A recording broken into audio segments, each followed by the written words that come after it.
Toto je stena murovaná, je tu zateplenie, minerálna vata.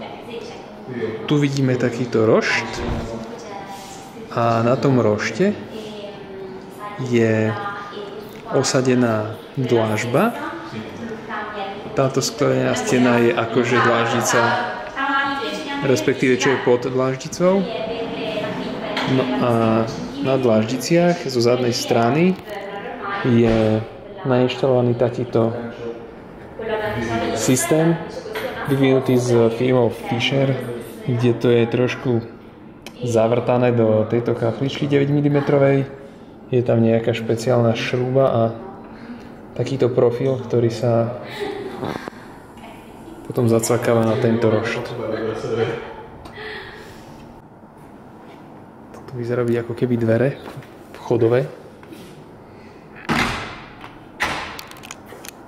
Tu je zaujímavé, ako do jednej kachličky vyrezali takýto veľký otvor.